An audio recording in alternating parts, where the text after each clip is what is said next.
আসসালামু আলাইকুম এভরিওয়ান, কেমন আছেন সবাই? আশা করি ভালো আছেন। আমি ভালো আছি আলহামদুলিল্লাহ। আর এখন হইতেছে দুপুরবেলা, আর প্রচণ্ড রোদ। আর আসলাম এখন পাখির খাবার নিয়ে।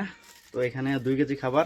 আর এই হইতাছে, সরি পড়ে গেছে, এই হইতাছে একটা পুদিনা গাছের ডাল, যেটা আমি এক জায়গায় থেকে নিয়ে আসছি। তো এটা এখন লাগাবো। আর এই পুদিনা গাছের ডালটা লাগানোর জন্য এইখানে মাটি প্রস্তুত করা হয়েছে। তো মাটির মধ্যে মিশাইছি বালু, গোবর সার এবং যে যে আমাদের এখানে যে মাটি আছে, দোআঁশ মাটি, এগুলা। তো এই যে একটু শিকড় আছে এটার মধ্যে, শিকড় সহ লাগাই দিছি। আমাদের এলাকায় এই পুদিনা গাছটা খুবই রিয়ার, মানে নাই বললেই চলে। অনেকে চিনেই না যে পুদিনা। আর এই যে নিয়ে আসলাম পানি, একটু পানি দিয়ে দেই, তাহলে গাছটা মরবে না। মানে অনেক করে নিয়ে আসছি, তো ব্যাগের মধ্যে ছিল, তো হালকা ছেঁচা খাইছে এটা। তো যাই হোক, এখানে ফুল গাছের গোড়ায় পানি দিয়ে দিই। কত সুন্দর ফুল ফুটছে দেখছেন, মাশাআল্লাহ। আর এইটা কি ফুল গাছ আমি নিজেও জানি না, এটার মধ্যে কোনো ফুলই ধরে নাই, এক জায়গায় ছিল, তো এখান থেকে একটা ডাইল এনে বুনে দিয়েছিলাম, তো এরকম হয়েছে। সব কিছুর মধ্যে পানি দিয়ে দেয়। এটা হইতেছে আমার ছোটো মোটো একটা ফুলের বাগান বলতে পারেন। চলে আসলাম এখন পাখির ঘরে, বাজরিকার পাখির ঘরে। এগুলোর ভিতরে ছোট ছোট বাচ্চা আছে, একটা বড় বাচ্চাও আছে। তো ওইগুলোর খাওয়ানোর জন্য নিয়ে আসছি কি, একটা হ্যান্ড ফিড করানোর জন্য যে পাউডার যে খাবার আছে ওইটা নিয়ে আসছি। কারণ হইতেছে এখানে যে পাখি আছে, ওর একটা বাচ্চা ছোট আছে, ওইটার খাবার খুব কম খাওয়ায়, তো ওইটারে হাত দিয়ে খাওয়ানোর চেষ্টা করবো এখন। আমি এখানে খাবারের প্যাকেট খুলতেছি, আর ওইদিকে দেখুন এই যে পাখিটা আছে, এই ক্লাসিক যে বাজরিগার আছে, ও দেখে কিন্তু শুধু এইদিকে লাফালাফি করতেছে যে আমি কখন ওর ওই কৌটার মধ্যে খাবার দেবো। খাবার কিন্তু অলরেডি আছে, তারপরেও ও যখনই আমি ঘরের ভিতরে আসি তখনই কিন্তু খাবার খাইতে চলে আসে। আর খাবারের কোয়ালিটিটা দেখুন, মার্শাল্লাহ, অনেক পরিষ্কার, মনে হইতেছে কোনো ধুলাবালি নেই। এবং খাবারের যে সাইজগুলো আছে ওগুলো অনেক বড় বড় সাইজের। দেখি ওর কাছে হাত দিলেও কি করে, দেখুন একবার। ও কিন্তু অনেক অনেক রাগান্বিত হয়। তো এটারে ছাড়লে উড়াল উড়াল দিতে পারে না, এখন পর্যন্ত উড়াল শিখে নাই। তো আরও সপ্তাহখানেক লাগবে এটা উড়াল শিখতে। তাহলে আমরা কি করবো, এটারে অন্য একটা খাঁচার মধ্যে শিফট করতে পারবো। দেখি এখানে উঠাই দিলাম, ও থাকতে পারে কিনা। তুমি থাকো, এখানে থাকো, এটার উপরে উঠো। তো এটার উপরে উঠা ও আপাতত থাকতে পারতেছে না, যেহেতু ও অনেক ছোট। ও এখনো উড়াউড়ি শিখেই নেই, মানে কি করছে, ওর যে এই খুঁটি আছে, খুঁটির ভিতর থেকে ও বাহিরে চলে আসছে। আর এই কারণে দেখি নামাই দিয়ে ওরে, নিচে নাম। আহা, হালকা করে কামড় দেয়, দেখছেন, হালকা করে বাইট দেয়। এই জোড়ার খাবারের পাত্রটা বাইরে বের করছি, আর খাবার হালকা করে দিয়ে দিতেছি। খাবার ছিল, তারপরে যখনই দেখছে যে আমি ঘরের ভিতরে আইছি, ঠিক তখনই কীরকম ওরা ওরে লাফালাফি করতেছে। যেহেতু ওর এটার ভিতরে 3টা বাচ্চা আছে, ওর খাবারের একটু দরকার পড়বেই। এই যে খাবার পাত্রটা এখানে লাগাই দিই। হ্যাঁ, এখনই ও খাবার আসবো। তো যাই হোক, এই পাখিগুলাই 2বার করে বাচ্চা দিচ্ছে। এইটার ভিতরে এখন আছে 3টা করে বাচ্চা আছে, এই যে ছোট ছোট বাচ্চা 3টা।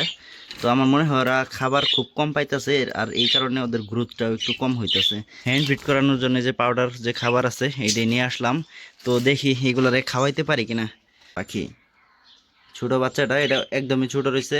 মানে এই যে এখানে যে বড় পাখিটা দেখলেন, যেটা আমি ধরছিলাম, ওইটা আর এটা একসাথে হয়েছে, তারপরেও এটা অনেক ছোট রয়েছে, মানে খাবার খুবই কম পাইছে এটাই। তো এই কারণে খাবার নিয়ে আসলাম, দেখি খাবারগুলো খাওয়াইতে পারি কিনা। এই যে খাবার দিয়েছি দেখছেন, খাবার দেওয়ার সাথে সাথে খাবার খাইতে আইছে। যখন এখানে খাবার ছিল তখনও খাইছে, প্লাস যখন আমি আইছি উড়াউড়ি করছে। কারণ ওরা এই যে বাইসা বাইসা কি করে, যে সূর্যমুখীর বীজগুলো আছে ওইগুলা একটু খাইতে। আমাদের এখানে যে সব থেকে দুর্বল পাখি দেখুন, সারাদিনে ওর মায় ওরে খুব কম খাবার খাওয়াইছে, যে পেটের মধ্যে খুব খাবার নাইকেই। তো এই কারণে একটু খাবার গুলছি, দেখি এটারে খাওয়াইতে পারি কিনা। পাখিটাকে হাতে নিয়ে নিছি, দেখি এটারে খাওয়াইতে পারি কিনা। যদি খাওয়াইতে পারি আশা করি এটা বড় হয়ে যাবে। দেখি, যেহেতু ওর খাবার অভ্যাস নাই, এই কারণে ও খাইতে চাবে না খুব একটা, প্রথম প্রথম তো, এই কারণে খুব খাবে না। কারণ ওদের এই পাখিদেরকে কোনো দিনই হ্যান্ড ফিড করানো হয় নাই। দেখি ও খায় কিনা। ও খাইতেছে, ওর মুখের কাছে নিলে ও কিন্তু খাইতেছে। দেখি, এ এ এ ভয় পাস না, এ এ এ এ এ মুখে নেই, মুখে নেই। এই তো নিছিল। তো চেষ্টা করতেছি ওরে খাওয়ানোর জন্য, দেখি খাবে। ধরছি ভালো করে, মাথাটা ধরছি, এখন না করতে পারবো না।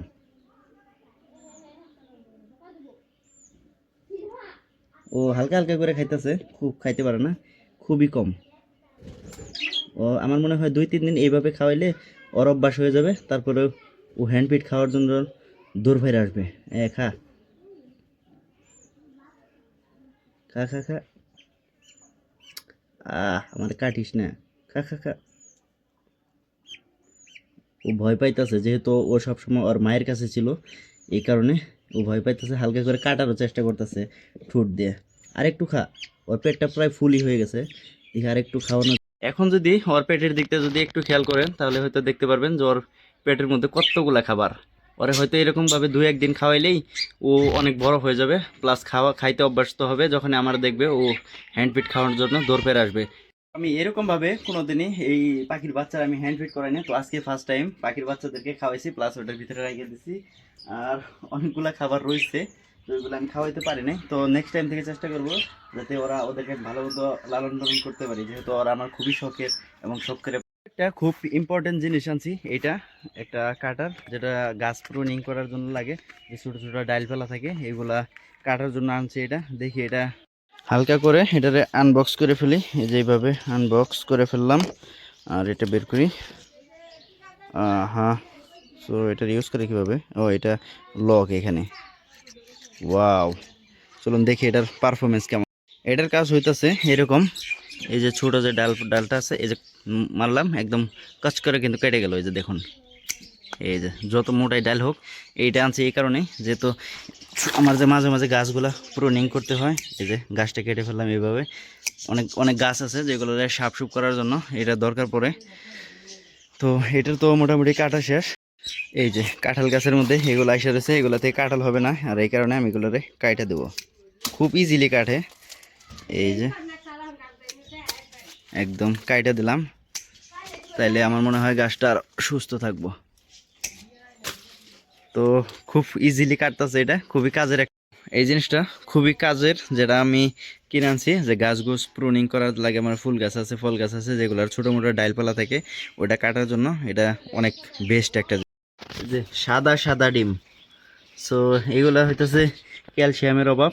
তো এগুলারে আবারও জিঙ্ক খাওয়াই দিতে হবে। যে এইখানেও দেখুন একটা সাদা ডিম পারছে, এইখানেও। দরজাটা খুলতে পারি না, আর এই দিকটা মুরগির বাচ্চাগুলো চলে আসছে। আর দুপুরবেলা দেখুন সারি সারি, এই যে দেখুন কতগুলো ডিম। কিছুক্ষণ আগে তুইলেও নিচ্ছে, যেহেতু আমরা আজকে ডিম বিক্রি করার ডেট, মানে আজকে সোমবার, মঙ্গলবারে হইতেছে বাজারে নিয়ে যায় বিক্রি করার জন্য। তো ওই যে দেখুন কতগুলো ডিম দিচ্ছে। আর এটার নেটটা আমার পরিবর্তন করে একটু মোটা নেট, মানে জালিওয়ালা নেটগুলো আছে ওইগুলো লাগাই দিতে হবে। তো অনেকগুলো ডিম দিচ্ছে, আর এখানে হইতেছে সাদা সাদা ডিম। আর এগুলা মানে অসুস্থ, মানে পাখিগুলা বলতে বলতে গেলে আর কি, মানে ক্যালসিয়াম নাই শরীরে। মানে এত ডিম পারে, মানে কোয়েল পাখি হইতেছে ডিমেরই মেশিন, আর এই মেশিনে এত ডিমই পারে যে এদের জীবন দিয়ে দিতেছে শুধু ডিম পারার জন্য। আর এখানে ছিল মুরগির বাচ্চাটা, কোথায় গেল? ওই যে ওইদিকে যে খাবারগুলা ফালাইছে, মানে কোয়েল পাখি অনেক খাবার ওয়েস্ট করে।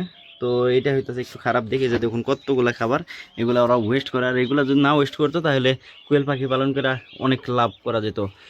বাইরে তো ফাইনালি মুরগির বাচ্চাটা বের করে দিছি। আর যদি কোয়েল পাখি সম্পর্কে কোনো কিছু জানার থাকে তাহলে অবশ্যই কমেন্ট করবেন, যেহেতু আমি কোয়েল পাখি অনেক দিন ধরে পালন করি, আমার যে এক্সপিরিয়েন্স আছে ওই এক্সপিরিয়েন্সের উপরে আপনাদের সাথে কথা বলবো ইনশাআল্লাহ। আমাদের বাড়িতে এই আতা গাছের মধ্যে যে একটা যে পাখির বাসা ছিল, মানে সানবার্ডের বাসা, আর এখানে কিন্তু বাচ্চা আছে, দেখুন সাউন্ড শুনেন।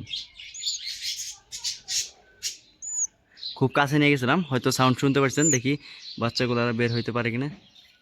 ওই যে দেখছেন দেখছেন দেখছেন, ও কিন্তু 2টা বাচ্চা হয়েছে, খাবার খাওয়ার জন্য ঠোঁট বের করছে। এই যে দেখেন, এই যে দেখছেন, মনে হয়েছে যে ওর মা পাখিটা এসছে খাবার খাওয়ানোর জন্য।